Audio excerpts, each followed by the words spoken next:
Hola, hola, muy bienvenidos a Viajando en el Tiempo, nuevamente aquí con Sergio Vergara y Guillermo González. Hola, buenas. Reemplazando a las dos únicas e inigualables, ¿cierto? Magdalena Mervilá y Bárbara Bustamante, pero estamos haciendo nuestro mejor esfuerzo en estos días que han sido interesantes, conversando temas, ¿cierto? Que no tenemos dónde más hablarlo. Exacto, ¿no? Aprovechamos. Ni siquiera en la casa, porque las señoras nos echan por fuera. Cuando... Totalmente, ¿no? Aprovechamos de hablar del Imperio Romano, ¿no? Está ese meme que dice: todo hombre piensa al menos una vez al día en el Imperio Romano. Sí, por lo menos ustedes van a poder hacerlo todos los sábados a las 2 de la tarde en este mes de febrero. Así que, como siempre, gracias por acompañarnos. Y hoy nos trae un tema un poquito más de mayor perspectiva, ¿cierto? Ya hemos hablado de Juliano el Apóstata, del desastre de Adrianópolis, pero hoy día queremos conversar de algo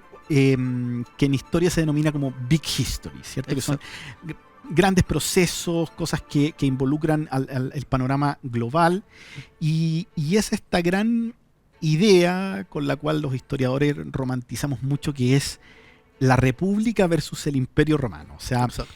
¿Por qué ocurrió esa transición? ¿Era inevitable? ¿Cuál era mejor? ¿Cuál fue peor? ¿Por qué? ¿Cuándo dejó de ser república y se puso como imperio? Porque son cosas que van más allá de la nomenclatura, ¿cierto?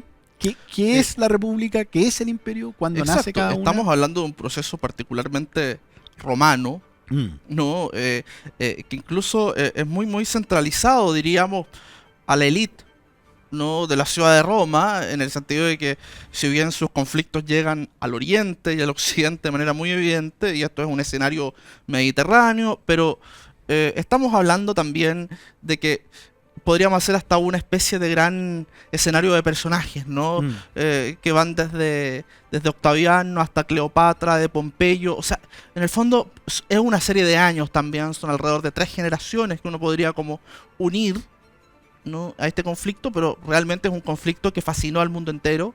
La modernidad nuestra, el mundo moderno, nace a la luz de ese conflicto, de alguna manera, preguntarnos, bueno, ¿qué son las naciones? Sí, ¿qué futuro tienen? Acabas de dar un punto clave, o sea que yo creo que uno es hacer la diferencia de cuando Roma se convirtió en imperio y cuando Roma tuvo un emperador, ¿cierto? Exacto. Porque hay prácticamente 200 años entre medio. Exacto. Segundo, nombraste a Octaviano y como el padre de Occidente, y no deja de ser cierto. O sea, yo siempre he dicho, el mundo occidental moderno es 50% heredero del mundo romano y 50% heredero de la ideología agustea. O sea, Augusto es el arquitecto del mundo occidental moderno para mí. Yo te diría que la mejor novela moderna de la que podemos contar, Guerra y Paz, de Tolstoy, ¿no? Hay un personaje notable, ¿no? Muy bien representado en la película clásica, ¿no? La de los años 60, pero este personaje, este gordo, ¿no? Con estos pequeños anteojos, ¿no? Para ver los textos, una especie de seguidor volteriano, liberal, un personaje ilustrado, pero que en un momento dice, bueno, para Rusia, ¿no? Hablando en el salón de estos nobles rusos, diciendo, pareciera ser que Napoleón encarna muy bien lo que necesitamos, ¿no? Y más bien Tolstoy está hablando del mundo moderno, está hablando de la fascinación moderna también que causa esto, y dice, porque necesitamos un dictador, pero con valores republicanos, ¿no? Exacto. Necesitamos un gran general a caballo, pero que sea uno de nosotros, ¿no? Esa tensión, ¿no? Me fascina, ¿no? En el sentido que uno dice, la política moderna también es eso. Es la tensión entre la autoridad y la democracia. Sí. Es la tensión entre el orden y la libertad. O sea, es justamente, yo creo que la gran diferencia que va a prefigurar tanto la República como el Imperio es que los líderes modernos, tal como lo termina, ¿cierto?, dictando sobre todo la Constitución norteamericana, Los líderes están al servicio del Estado, están al servicio del pueblo. En Roma pareciera ser que es al revés. Y puede sonar obvio que en la antigüedad, o sea, pero en realidad los romanos están al servicio del imperio. Y los romanos están al servicio de la república. Y yo siempre he encontrado que eso es lo que termina siendo una nación grande. Claro, pero también te diría que dentro de la historia romana, si uno piensa 30 años antes de Cristo, si nos situáramos en esa época, ¿no? Un punto como cúlmine, ¿no?, de la vida de Occidente, uno diría, bueno, los romanos dirían, y habrían muchos que dirían, bueno, Roma siempre ha sido esto. Pero posiblemente si retrotraemos a esos romanos a 5 siglos antes, esos romanos que estaban en la península no tenían nada que ver con los que estaban en ese momento, y después vamos a ver que no van a tener nada que ver los que van a estar 250 años posteriores. Es que por eso te digo, el imperio nace específicamente el año 210 a.C. Sí. Ese es el año en que el imperio romano nace. ¿Y por qué? Uno puede decir, no, pero ¿cómo? Si Roma se fundó el 753 o la República del 509 a.C. No. Roma, como ciudad-estado de la edad de hierro mediterránea, ¿cierto?, no va a tener ninguna diferencia con ninguna otra polis o centro, ¿cierto?, digamos, podríamos llamarle como un estado antiguo, como un reino, que ningún otro del Mediterráneo. Va a funcionar igual que una polis griega, ¿cierto?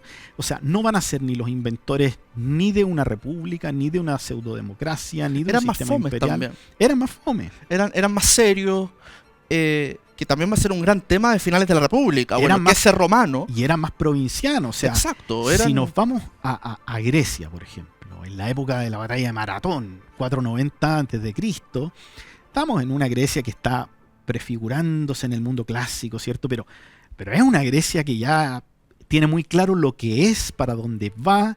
Y si nos vamos a la Roma del 490 a.C., vamos a ver una Roma que nos va seguramente a espantar. Sí. En los textos clásicos, los romanos describen muy bien lo que ellos creían que era la Roma del 490 a.C., ¿cierto? Pero si uno piensa incluso en esas alegorías que son fundacionales del imperio también, los romanos parten su historia casi raptando a las Sabinas, ¿no?, y derrotando a este pueblo vecino. Es un conflicto cavernícola. Exacto, ¿no? Sí. Son vecinos prácticamente, que los separa una tapia y se matan unos con otros. Eso también es un punto clave, ¿no? Yo creo que también es interesante. Tom Holland lo trata muy bien. Esta idea de un pueblo muy, muy sangriento, ¿no? Que tampoco está dispuesto a respetar las reglas del Mediterráneo oriental. Es que hay una diferencia que es clave, y es lo que va a terminar haciendo que Roma sienta la necesidad de supervivencia de imponerse a sus vecinos, que es que no hay una cultura compartida. En Grecia, por ejemplo, que todas las polis se odian a muerte entre sí, un día son aliados, otros días son amantes y otros días son enemigos. Exacto. Van a compartir un ideal identitario, cultural y religioso, ¿cierto? El ser griego. Creen en los mismos dioses, hablan el mismo idioma, tienen el mismo código ético-moral y tienen la misma Biblia, por llamarlo así, ¿cierto? Que es la Ilíada y la Odisea. Aquí estamos hablando de... En la Italia prerromana, o mejor dicho, en la Italia pre-hegemonía romana, que es un territorio que no es mucho mayor que el de la Grecia continental, va a tener pueblos que no tienen nada que ver unos con otros, ¿cierto? Y es ahí donde ya no impera un poco donde yo pongo mi cerco para que pasten mis vacas, como es en Grecia, sino que es un tema de vida o muerte. O sea, exacto, si yo no me defiendo o no peleo, mis vecinos sabinos me van a comer, o mis vecinos oscos samnitas. Entonces, hay una cultura belicosa que no es por el afán de ser belicosa, sino que es de supervivencia. Exacto, y tienen una cultura que se ha dado en Occidente, ¿no?, distinta pareciera ser, tienen un desarrollo. Ahí están los etruscos, ¿no?, que a veces hay unos descubrimientos maravillosos, ¿no?, en Italia, claro, de ese pueblo prolífico que también tiene una estética propia y va a dejar mucha impronta, ¿no?, en estos pueblos. Pero te diría también que lo fascinante en esto son dos cosas, ¿no? Primero, que pareciera ser que los líderes afloran solos, ¿no? Aquí uno suena a Cincinato, Camilo. Sí. Siempre hay un liderazgo, la guerra los motiva, aparecen, además practican una moral muy rígida, más parecida a los espartanos. Sí. Al otro lado que a los atenienses, diríamos así.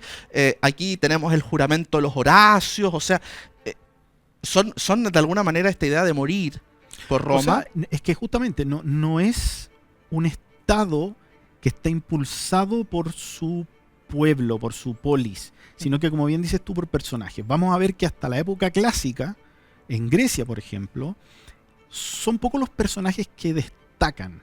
Son las ciudades, ¿cierto? Son estas entidades comunitarias, plurales. En cambio, en Roma va a ser un mundo de líderes. Y otra cosa fascinante, afloran los líderes, por lo tanto aflora la retórica, aflora el levantamiento de levas para la guerra, pero le tienen terror a los monarcas. Pero es que no, es una fobia, diríamos. Yo tengo mi propia manera de pensar, claro, que es por qué nace el Senado, por qué nace la República, por qué odian a los monarcas, porque el fin máximo de todo romano es su cursus honorum, ¿cierto? Su carrera política, que va amarrada a lo militar, va amarrada a lo social, y es su razón de ser escalar en esta montaña, ¿cierto?, de los logros político-militares. Entonces, ellos, por sobre todas las cosas, quieren que haya una competencia leal. Y el hecho de que, por ejemplo, prime una línea sanguínea para que alguien pueda saltarse ciertos escalones, les da tirria. Claro. De hecho, en Julio César no quieren asesinar a alguien que está, ¿cierto?, transformándose en rey. Quieren asesinar a alguien que los está limitando al resto. Exacto. A seguir compitiendo para arriba. Entonces, por eso las magistraturas duran un año, para que todos puedan alguna vez ejercer una. Por eso hay 358 magistraturas, por eso hay 600 senadores, porque el romano le tiene tirria al rey no porque odie el liderazgo, sino que porque significa que se acaba la competencia por el liderazgo. De hecho, uno piensa, ¿no? Cincinato cumple su deber y se vuelve a su casa. Claro. ¿No? Ya no sigue en la arena. Y los que se llevan la pelota para la casa, ¿no? Los tarquinios y todos estos reyes antiguos, ¿no?, de Roma, son lo peor, ¿no? O sea, cuando uno piensa en la caída de la monarquía, y la imagen, ¿no?, que es muy increíble, ¿no? La violación de Lucrecia, una imagen también shakespeariana, muy clásica, ¿no?, muy usada. La idea de que la degeneración moral, de alguna manera, es una forma de mancillar el orden romano, ¿no? Esta idea de que Roma sería una cosa pulcra, una cosa, diríamos así, existe una observancia de las leyes romanas, de las instituciones. Es una metáfora que está muy bien pensada, ¿cierto? Que Exacto. es que la familia real atropella a la vieja nobleza. Exacto. Y eso es lo que justamente termina pasando con la monarquía romana. O sea, vamos a ver una monarquía que cuando se instaura, ¿cierto? Estamos hablando del siglo VII a.C., de partida es un rey que es elegido por un senado, o sea, por un consejo de ancianos, senex, de ahí viene la palabra senado, ¿cierto? Exacto. Y que va a poder ser puesto y depuesto por este mismo senado. No es un cargo hereditario ni mucho menos. Y cuando el rey empieza a establecer una línea hereditaria, ¿cierto?, un linaje, una dinastía, y empieza a gobernar con medidas populistas, es decir, empieza a pasarse por alto a la clase alta romana, a la nobleza romana, está esta metáfora de la violación de Lucrecia. Es decir, el rey violó su acuerdo con la nobleza. Le habíamos dado la facultad a una persona que nos representara siempre y cuando respetara los intereses porque eso es lo notable de la pseudodemocracia y la República Romana, que a diferencia de la griega, que el alfarero y el terrateniente tienen en teoría, ¿cierto?, la misma voz. No, esto es una aristocracia pero absoluta, ¿cierto? Que además es muy fascinante porque no tiene nada que ver con el mundo mediterráneo oriental. Los itálicos, diríamos así, son nobles que luchan, que trabajan la tierra, y que su sueño, así como el sueño de tantos imperios, ¿no? Cada imperio prefigura de alguna manera un ideal de ciudadano. En este caso, el ideal es el hombre que va al Senado mayor, es el hombre tribuno, es el hombre que sirve la República, pero cuando tiene tiempo, su tiempo libre lo gasta en volver al fondo itálico, pasar el arado. Sí, o sea, es un latifundista. Eso, comer trigo y aceitunas en una casa muy sencilla. Claro. A mí eso me fascina. Creo que ahí había una dirección de arte muy buena, ¿no? En la película Gladiador. Sí, claro. ¿No? El sueño de él con la Hispania romana, ¿no? Volver a mi casa. Sí, claro. Soy un gran general, tengo todas las glorias del imperio, pero mi sueño es volver a mi casa. Y el trigo, ¿no? Pasando con la banda sonora y esa villa al final, ¿no? Con los cipreses. Bueno, esa imagen, ¿no? Muy mediterránea por lo demás, es como el sueño austero de un aristócrata romano. Claro. Y va a ser un valor que va a durar, diríamos, hasta... bueno, uno lo puede alargar todo lo que quiera, pero hasta los grandes poetas clásicos de Roma o alguien como Cicerón que sueña, ¿no? Es que eso es lo interesante y eso es lo que yo creo que desentrampa a Roma y la hace crecer a diferencia de Grecia. Que en Grecia la política es un fin en sí mismo. Exacto. Y se entrampan solos, ¿cierto? Mientras que en Roma, en la República, la política es un medio para que esta república, ¿cierto?, pueda funcionar y ahí uno dice, a ver, bueno, ¿y dónde parte y dónde termina esta república? ¿Qué significa república? ¿Cierto? Pero yo te diría que incluso antes de esa pregunta romana hay algo que a mí me fascina, ¿no? Y contarle a la gente, bueno, que este pueblo pasa de reyes, estos aristócratas que viven, avancemos rápido en la historia, pero terminan conquistando Italia y se ensarzan en guerras que son tremendas en el Mediterráneo, a una escala que para una ciudad en 7 colinas nadie esperaba. No, o sea, a ver, y termina venciendo a las superpotencias de la época, exacto, ¿cierto? Pensemos que para la época que Roma se enfrenta a los cartagineses, a los macedonios, al Imperio Seleucida, estamos hablando de... Es como que hoy en día, no sé, un país como Ecuador entrar en guerra con Brasil, Estados Unidos y Francia. Es que esa es la pregunta, ¿por qué ni otra ciudad-estado del Mediterráneo no hizo lo mismo? Bueno, a mí me gusta la imagen de Tom Holland, que él dice, es como si en un ecosistema ya listo, ¿no? Ya equilibrado, hubiera entrado un depredador súper poderoso, que vino a arrasarlo todo, en el fondo que desequilibró todo, ¿no? Pero a un costo que pocos pueblos están dispuestos a resistir. O sea, estas guerras, incluso las del interior de Italia, ¿no? Cuando deciden ir, por ejemplo, al sur, que eso ya es un mundo griego, o la Campania, o las grandes regiones mucho más grandes de lo que es Roma, pero también cuando van contra Cartago estamos hablando de que Aníbal llega a las puertas de Roma. Sí, y que están dispuestos a pagar ese costo y ese asedio. Y le provoca, digamos, derrota tras derrota a los romanos con un costo de vida humana enorme. Y los romanos saben sobreponerse, pero yo creo que ahí está justamente digamos, el genio romano, que es que hacen romanos a cualquier persona que cae bajo la orbe de influencia romana. Eso. En vez digamos, de transformarlo o de esclavizarlo o de transformarlo en una colonia, entienden muy bien el concepto de decir, tú ahora estás al servicio de Roma, o sea, tienes los mismos deberes, no derechos, pero sí deberes, exacto, que un romano. Y eso es fascinante, porque bueno, la ciudadanía después se empieza a pedir, ¿no? Se empieza a ampliar. La historia de la República es una historia de tensión también entre un espíritu igualitario y diríamos estos valores tradicionales.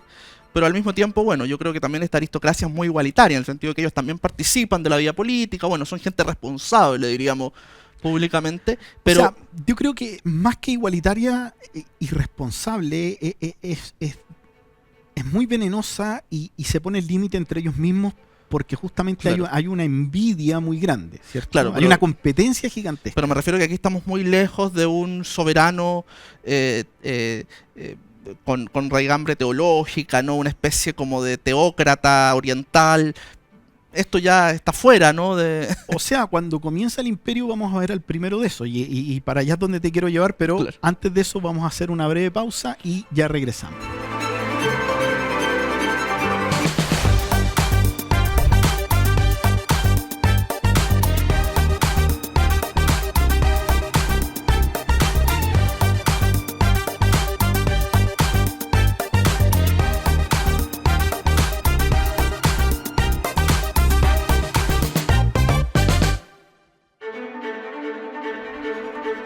Ya estamos de vuelta aquí en Viajando en el Tiempo, hablando sobre la transición entre república e imperio, tanto ideológica como política, junto a Guillermo González. Y te quería llevar justamente al punto con el que partí, que dije que el imperio comienza el año 210 a.C. y no el año 27 a.C. con el primer emperador. ¿Y por qué digo eso? Porque habían existido imperios antes. ¿Qué es un imperio? ¿Qué es un afán imperialista? ¿Cómo lo definirías tú, un imperio? Bueno, el primer elemento es un afán expansionista, ¿no? Generalmente de carácter militar, ¿no? Con una especie de gobierno común o centralizado, ¿no? Pero que permite cierta autonomía, pero que permite dos cosas, ¿no? Una expansión militar a una escala que no se había visto anteriormente. O sea, no orgánico, claro, ¿cierto? Y que economía de escala, o sea... Y que hay una unificación geopolítica que no se condice con una identidad cultural. Exacto. Hay un caleidoscopio, ¿cierto? Claro, el imperio siempre nos tiende a sonar a una cierta como pluralidad étnica. Exacto, o sea, se habla de los primeros imperios de la antigüedad, por ejemplo, Sargón de Akkad o los asirios, pero en realidad, en estrictísimo rigor, el primer gran imperio del mundo antiguo van a ser los persas, pero con un crecimiento bastante rápido pero orgánico, mientras que los romanos van a ser la primera gran jugada imperial de la historia. ¿Por qué? Porque pensemos que luego de conquistar Italia y de pasada, cierto, Sicilia, pero que termina siendo parte de Italia igual, su primera gran anexión va a ser Hispania, o sea, absolutamente removido territorialmente. Claro, pueblos celtíberos, culturalmente, el Ebro, y de la nada, ¡pum!, este territorio que en esa época para un romano ir a Hispania era el equivalente en la década de los 60 a llegar a la luna, prácticamente. Claro. O sea, era otro mundo y los romanos lo adhieren a su territorio. No había conexión terrestre, no había carretera que lo conectaba, no había territorio aliado que te permitiese llegar tampoco. Exacto, o sea, más que ciudades griegas al sur del Ródano, o sea, y el actual sur de Francia. Por eso digo, la primera gran jugada imperialista de Roma, que no es un crecimiento orgánico como el del Imperio Persa, sino que hay una jugada entre estratégica, por necesidad, pero absolutamente moderna desde el punto de vista imperialista, ¿cierto? Exacto, ¿no? Es un imperio, diríamos, de seguridad nacional. Se expande porque quiere alejar las fronteras de alguna manera. Es un concepto, ¿no?, de imperio de ultramar, ¿cierto? Sí, sí. Es decir, es como el imperialismo británico prácticamente. Exacto. Lo que hacen. O sea, una colonia que va a terminar siendo un territorio más grande que el territorio, ¿cierto? Eso, que ingresa una cantidad de población enorme, étnicamente distinta, incluso variada dentro de la península, pero que de alguna manera los va haciendo crecer como imperio, y por lo tanto este imperio se empieza a acercar más a otros. O sea, y que crece tanto en forma de almacén, porque de ahí Roma va a sacar minerales, va a sacar esclavos, va a sacar recursos, pero al mismo tiempo empieza a fundar ciudades, ¿cierto? Entonces se genera una simbiosis imperialista que no se había visto antes, porque por ejemplo los persas no fueron grandes, digamos, fundadores de ciudades. Uno, porque en un mundo que ya había metrópolis como Babilonia, que era muchísimo anterior, ¿cierto?, a sus ciudades como Pasargada, como Persépolis, sino que vamos a ver que en lugares como Bactria, por ejemplo, van a ser lugares muy desiertos, muy precarios, hasta la llegada del helenismo. En cambio, los romanos van a tener otra visión, ¿cierto?, que va a cambiar el Mediterráneo. Eso, estamos convencidos que lo nuestro es bueno. Sí, por lo tanto, si en el Lazio vivimos así, en el resto del mundo civilizado nuestro se tiene que vivir como nosotros vivimos. Exacto, y desde un punto de vista práctico. Y eso es lo que es interesante de los romanos, porque a diferencia, por ejemplo, del mundo helenístico que propulsa Alejandro, que está impulsado por un sueño, ¿cierto? Exacto, hay valores. Ideal. Quiero helenizar el mundo. El romano es difícil definir qué es lo que termina impulsando esta gran expansión. Exacto, ¿cierto? ¿no? Es como que ¿quieren romanizar el mundo? No, es como, mira, es porque aquí nos atacaron, entonces yo tengo que ponerme acá. Y no hay, yo diría que existe el mito de la romanización, ¿cierto? Como de que los romanos quisieron romanizar. No, Los romanos impusieron, entre comillas, mejor dicho, instalaron un sistema por un tema pragmático y de necesidad. Es como, bueno, vamos a mover romanos a vivir para acá, bueno, van a necesitar la misma moneda, el mismo funcionamiento de las calles, alcantarillas. No es que ellos digan, les voy a mostrar al resto del mundo cómo se vive. De hecho, estos grandes caudillos militares, si estamos hablando de la época de las guerras púnicas, por ejemplo, ¿no? Que es como la gran expansión, ¿no? El gran cambio de Roma, luego después vuelven a la curia, al Senado romano, que es este edificio antiquísimo, ¿no? Que remite más bien a un mundo, diríamos, preimperial, y ahí se dirime, ¿no? En Roma, a orillas del Tíber, se vuelve de alguna manera a dirimir el mundo, y estos personajes no buscan ser reyes en los territorios conquistados, ni... O sea, bueno, es que ahí te quería justamente hablar de un personaje en específico que es Escipión el africano. Exacto. Que, no sé si lamentablemente, pero ha sido mitificado y endiosado un poco por la novela de Posteguillo, ¿cierto? Exacto, ¿no? Pero estamos frente a un personaje que no es tan angelical como lo pinta Posteguillo, y que es mucho más complejo, ¿cierto? Más que imaginarnos a un líder republicano así como ideal, tenemos que imaginarnos a un pseudo Alejandro Magno, porque eso era lo que él quería, ¿cierto? Así él se veía a sí mismo. Y convengamos que era un hombre excepcional. Los Escipiones pertenecían a la florinata del patriciado romano, eran un mundo aparte, por así decirlo, no representaban, diríamos, un... O sea, ¿Escipión africano quería ser rey de Roma? Sí, absolutamente. Sí. Pero era porque, bueno, tenía una posición muy central respecto a la vida romana, no era...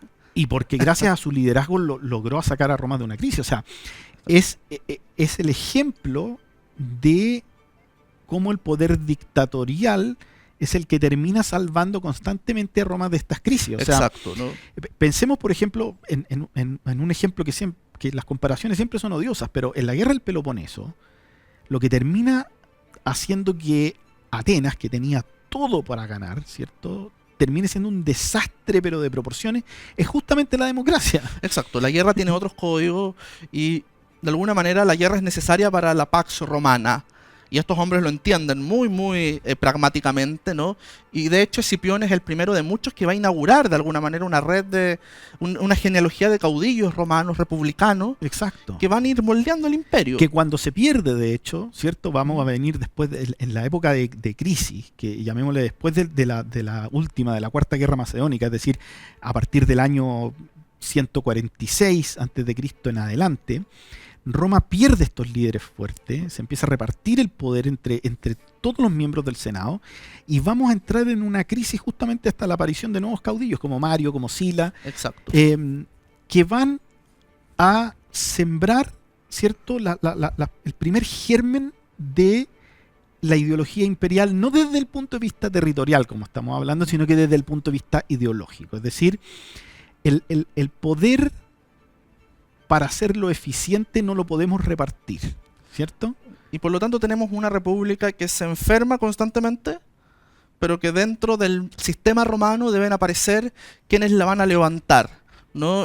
Eso ya es fascinante con la idea de república, porque cuando uno dice, bueno, república romana, uno se imagina una especie de democracia igualitaria que de alguna manera emergió por ser más moderna que los rivales del Mediterráneo, y no es así, más bien es porque tienen un pragmatismo, toman medidas que podrían ser consideradas brutales para los estándares de hoy. Es que por eso te decía antes que es imperativo entender qué es una república, ¿cierto? Porque, exacto, a ver, en estricto, ¿cierto?, en semántica latina, si nos vamos a la res publica, es la cosa pública. Exacto. ¿De quién es la cosa pública? De los ciudadanos. ¿Y quiénes son los ciudadanos?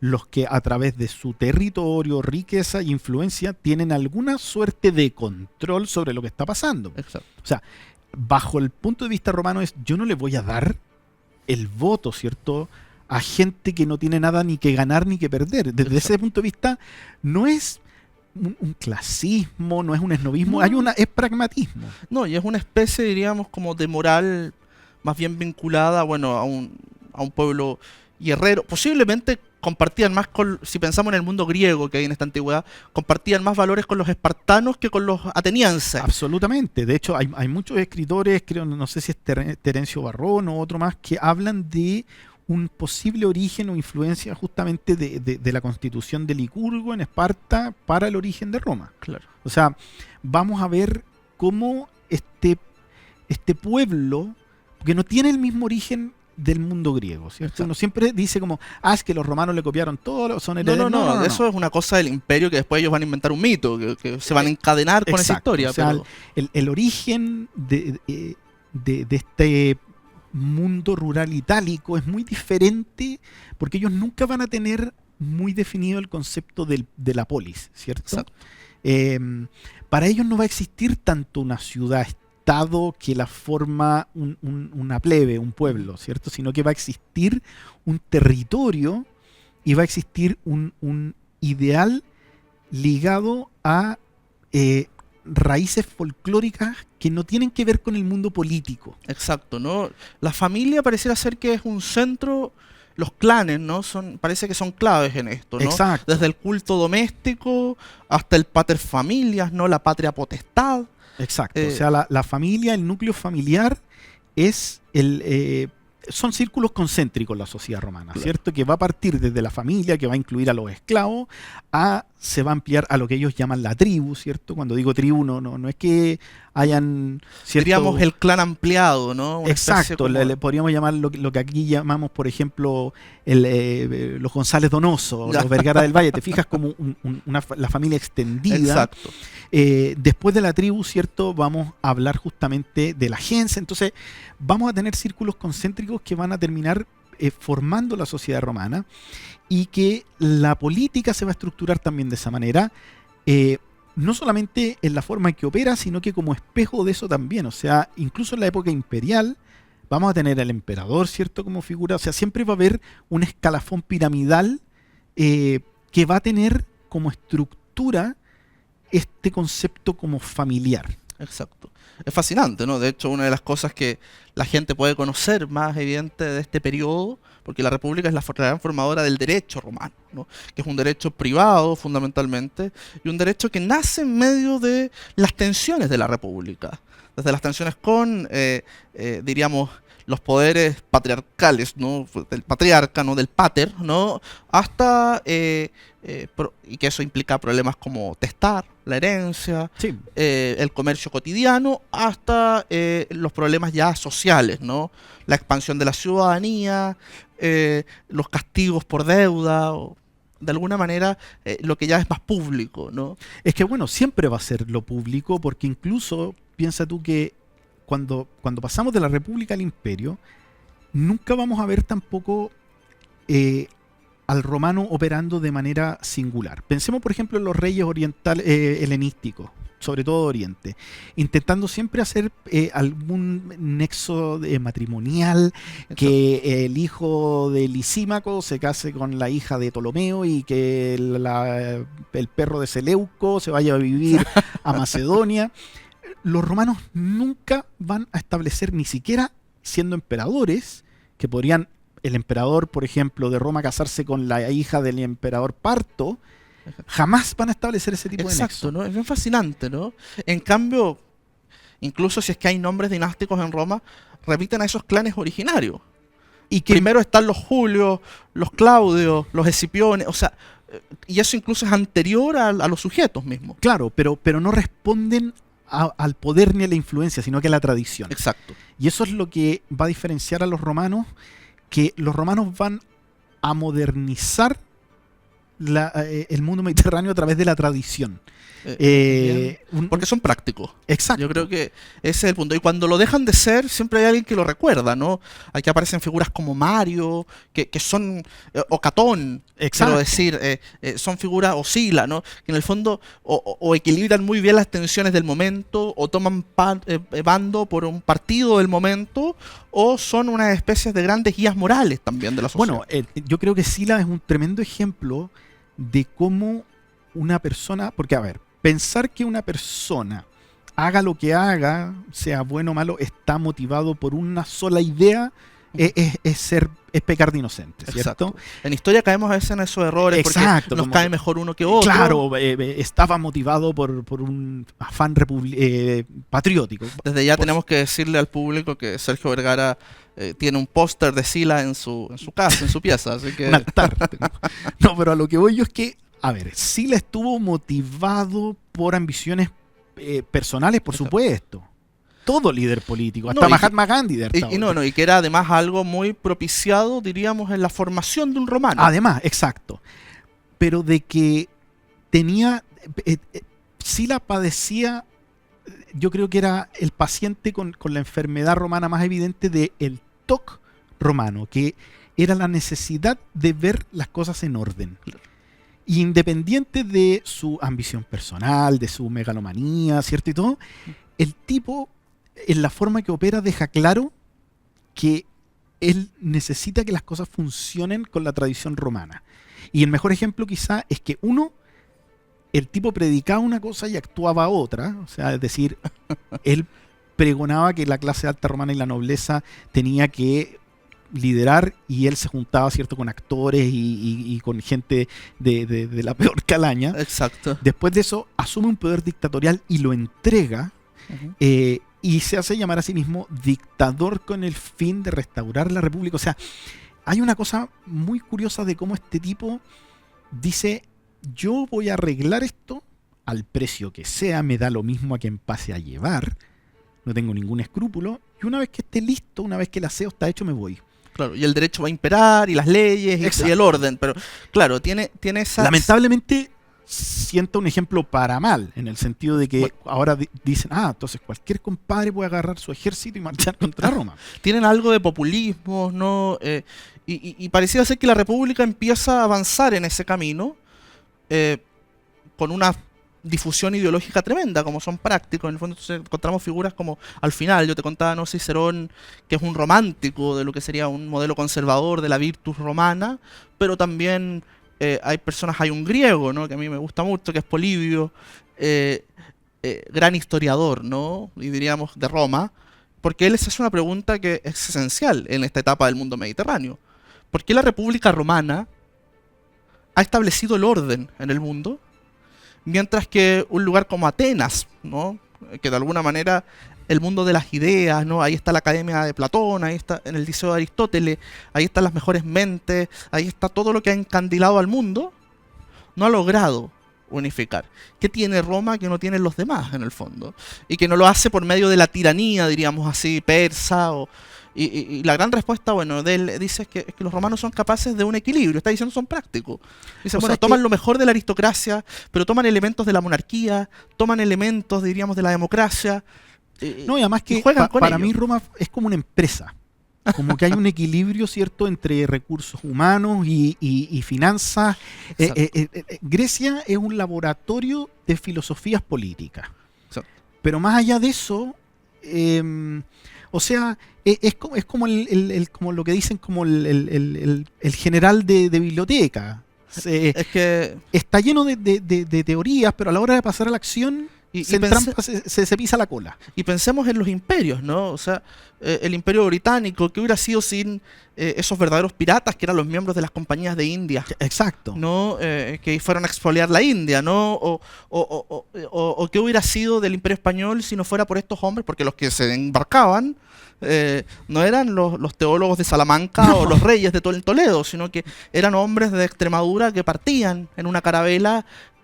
Uno podría pensar, bueno, pareciera ser que los imperios tienen algo de siempre. Hoy día uno piensa el imperio actual, bueno, en un país donde, esto lo leí en un libro, el hombre más rico, el hombre más poderoso y rico del mundo es un cartero, ¿no? Besos de alguna manera, y es un país de hombres que partieron a la inmigración, parten al destierro, parten al oeste, parten a poblar un mundo salvaje e indomable, ¿no? Es gente que pareciera ser que está curtida en la experiencia. Claro, pero ahí yo creo que hay una gran diferencia que es... No, claro, estamos hablando de periodos muy distintos. No, claro, pero lo interesante es que hay un afán que es un poco el que motiva a Alejandro también, que es esto de querer descubrir nuevos mundos, Exacto. de llegar a los límites de lo conocido. No, los ¿cierto? romanos sí que son parcos. O sea, No, o sea, no hay ninguna cosa romántica involucrada. Aquí yo creo que volvemos al pragmatismo absoluto, ¿cierto? O sea, bueno, y Roma pasa, ¿no? Por esos momentos, en algunos momentos todos los romanos andan disfrazados de griego, y una generación después, porque impera otros valores, alguien cambia, reacciona y se convierten en verdaderos espartanos, así que van en fila, ¿no? Al ejército y son claro. hombres Bueno, austeros y y disciplinados. vamos a tener justamente ese cambio de república a imperio, en el cual lo más notable es que el pueblo no tiene nada que decir ni que ver en este cambio. Claro. Y eso pasa mucho también en todas las revoluciones sociales romanas. Pensemos, por ejemplo, en la de los hermanos Graco, la reforma agraria. Es que fue por el pueblo ni se enteró de lo que estaba pasando. En realidad los romanos tenían un problema de que bueno, teníamos patricios poderosos pero pobres, y hombres cada vez más ricos que querían ser poderosos en el fondo. Claro. Se empieza a dar un desequilibrio. Bueno, aumenta la población naturalmente, las provincias ahora son otras. Y eso es lo interesante, que al final, a diferencia, por ejemplo, de los reyes helenísticos, de los reyes persas, donde acceder al trono, donde eliminar la competencia, tanto dinástica como política, está absolutamente empujada por una ambición, pareciera ser que el origen del Imperio Romano y de la figura del emperador, por lo menos del primer emperador, que insisto, ninguna persona está motivada por solamente una idea. Exacto. Hay ambiciones, por supuesto, pero tienen nuevamente un fin pragmático.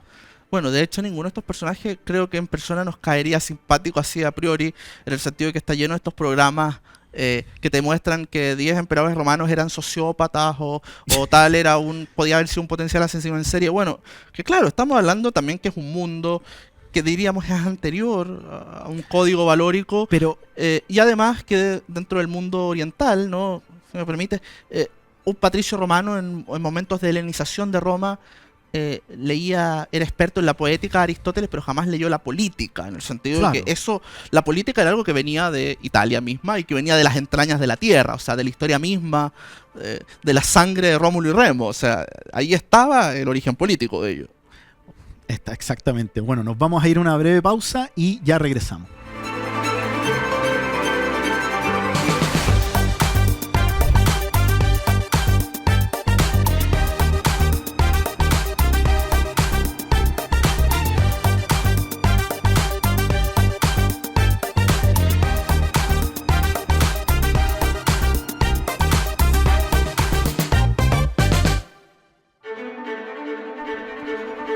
Estamos de vuelta aquí en Viajando en el Tiempo junto a Guillermo González, y mencionaste algo muy interesante, que es, ¿cierto?, esto de que emperadores sociópatas, y yo creo que ahí radica un poquito quizá el genio de Roma, que es haber logrado crear un sistema que resista justamente a estos sociópatas sin hacer colapsar el sistema. O sea, vamos a ver muchas veces como grandes naciones, ¿cierto? Pienso sobre todo, por ejemplo, en el Egipto faraónico, que a la llegada de un líder débil, por lo general el Egipto faraónico se desarma y después se tiene que reinventar. Pensemos en Tutankamón, después con la llegada del nuevo reino, ¿cierto? Ramsés, antes que eso Tutmosis. Hay muchos casos en los que, por ejemplo, tras la muerte de Alejandro Magno, muere su imperio. Exacto. Roma resiste a estos sociópatas. O sea, es como que dejaron, como si Augusto hubiese pensado un sistema a prueba de balas. Es como cuando uno le pasa un manubrio falso a un niño para que maneje el auto, ¿te fijo? Es que es increíble, ¿no? Porque si uno ve la historia de los emperadores, y uno parte con Augusto, con Julio César, si uno quiere, o con varios dictadores, ¿no?, de la República, y uno termina en los últimos emperadores cristianos, o sea, si uno hace toda esa gran lista, que, insisto, a los historiadores nos acomoda tener el Excel, ¿no? Pero pues en realidad lo que uno ve más son muertes en palacios, no levantamiento de los pretorianos. Claro, pero solamente con la llegada de un líder fuerte cada 50 años basta para renovar esto, ¿cierto? Vamos a tener a Augusto, después vamos a tener a Vespasiano, después vamos a tener a Trajano. Entonces, es notable como el sistema está construido de manera tal que no importa quién esté en el poder. O sea, en realidad, ¿quién está manejando Roma? Porque no es el emperador, Nerón nunca manejó Roma. Exacto. No es el Senado, porque ya es una suerte de recuerdo del pasado. De muñeco, No, ¿cierto? claro, De un adorno. Y nos damos cuenta que hay un sistema administrativo que tiene que ver más con un cuento burocrático que político, ¿cierto? Y que ahí pareciera estar la base fuerte del sistema. Bueno, Gibbon se lo preguntó a sí mismo. O sea, la pregunta no es cómo cae un imperio tan poderoso, sino cómo duró tanto tiempo. Exacto. Porque en realidad, hasta que no llega Diocleciano y dice, a ver, ¿cómo es que funciona esto? No, Claro. es que nadie sabe muy bien, señor emperador. Entonces, pongámoslo bien por escrito. Y ahí pareciera que empieza como a joder. Exacto, ¿no? Como... De alguna manera Augusto logró crear un equilibrio que no estaba, que no hay cómo describirlo, ¿cierto? O sea, Claro, pero mi pregunta es, porque también con Augusto pasa algo, ¿no? Los historiadores matamos ahí la República. Ahí la damos por acabada, ¿no? Esto es una forma genérica, ¿no? Así va a salir en un manual de historia. sí. Pero también ¿por qué? ¿Por qué se aburrieron diríamos, la pantomima del final? ¿No? O sea, no es que se aburran de la pantomima. Tenemos que pensar que prácticamente desde la época de Mario y Sila, incluso yo te diría que un poco antes, vienen conflictos intestinos. O sea, desde la época en realidad de los hermanos Graco. Estamos hablando del año 133 a.C. Hasta la época de Augusto van a haber una serie de conflictos internos, sociales, guerras civiles, que van a absolutamente mermar la clase política romana. Y cuando llegamos a la época de Augusto, el año 30 a.C., quedan 12 patricios y todo el resto son equites que van a buscar justamente el liderazgo en el patricio que queda. Entonces, yo creo que no es que se aburran de la pantomima, sino que agotaron el almacén. Ya no les quedan esa clase política y tienen que inventar una nueva porque la terminaron justamente aniquilando. Lo fascinante es que estamos hablando que tú me dices, mira, es un periodo muy determinado, pero desde el punto de vista de uno, ¿no? Así, espacial, temporal, uno dice, bueno, es la historia de Chile, de la República de Chile para un chileno, en el fondo. Exacto, son 100 años, 100 años no de la República, son 100 años en los que la República empezó a morirse hasta que murió. Entonces la pregunta, uno dice, bueno, ¿cuándo se jodió la República? Uno tendría que responder cuándo se jodió Chile, desde el comienzo, así como... Claro. Es un poco... O sea, la República yo te diría que empieza a joder justamente con los hermanos Gracos, no por las reformas agrarias en sí, sino que cuando se prostituye el poderío de las magistraturas políticas para usarlo con fines personales. Y específicamente el del tribunado de la plebe, que cuando se crea el Senado romano, o mejor dicho, cuando se está prefigurando el Senado romano en un largo proceso que dura prácticamente 300 años, lo que hace la plebe es decir, oigan, nosotros como plebe no tenemos participación en el Senado, pero necesitamos representación para nuestros intereses, ¿cierto? Dijeron, ok, va a haber una persona que se llama tribuno de la plebe, que va a representar sus intereses frente a estos 300, 600 personas de la nobleza. Claro. Pero ¿cómo uno? Es que vamos a hacer algo, que ese uno tiene una cosa que se llama el poder de veto, que puede vetar cualquier cosa, que no lo habían usado casi nunca porque habían llegado a ciertos acuerdos y cuando lo usaban era justamente en intereses del pueblo. ¿Qué pasó? Que de repente los patricios, que estaban todos peleados entre sí por el poder político, ¿cierto? No existían los partidos políticos en Roma, existían las familias. Y cada familia peleaba contra la otra por tener partido político. Y llegaron a un punto de bloqueo. Que como se empezaron a aliar unos con otros y se empezaron a eliminar unos con otros, aparecieron prácticamente 4 grandes grupos que estaban equilibrados en poderío. Y ahí quedó un bloqueo político que empezó a entrampar a Roma, de hecho. Roma se empezó a poner corrupta por lo mismo, hasta que de repente alguien dijo, ¿y qué pasa si empezamos a comprar a los tribunos de la plebe para que ejerzan el veto? Y ahí el sistema se fue a las pailas, ¿cierto? ¿Qué hizo Sila después? Dijo, voy a eliminar el tribunado de la plebe. Que por un lado tenía razón, porque se había prestado para esto, pero al mismo tiempo entonces dejó de representar a la plebe, Exacto. pero una plebe que ya tenía cabida. Entonces el sistema al final venía enfermo de hace mucho. ¿Por qué? Porque se armó, se hizo un... A ver, el Senado romano, hasta el día que murió, era un traje de sastrería con un número exacto de medidas para un personaje que después creció, engordó, se avejentó y cambió de gusto. Entonces, no funcionaba. Si es que el Senado, ¿cierto? Y si la República se hubiese sabido reinventar a lo largo de este proceso, probablemente la Roma imperial podría haber continuado como una suerte de república. Pero el problema no es que la república no resistiera, ¿cierto?, el peso del imperio territorial, sino que es que se transformó en un ente monolítico desde el punto de vista político y no supo justamente saber cómo al final giraba en torno a sí mismo, no giraba en pos de administrar el imperio. Claro. Que fue lo que pasó con la política griega al final. Bueno, sí, no, además, pero a la escala del Imperio Romano estamos hablando de muchas tensiones: patricios, plebeyos, imperio, provincia, centro, periferia, ejército. Y estaba probado, políticos. además, que los imperios que habían existido ese minuto tenían un liderazgo, ¿cierto? Digamos, monolítico, monárquico. Y por otra parte, los que no lo habían tenido, ¿cierto? Como Cartago, como el imperio ateniense en su minuto, habían fallado justamente por eso. Porque no habían logrado tener un liderazgo.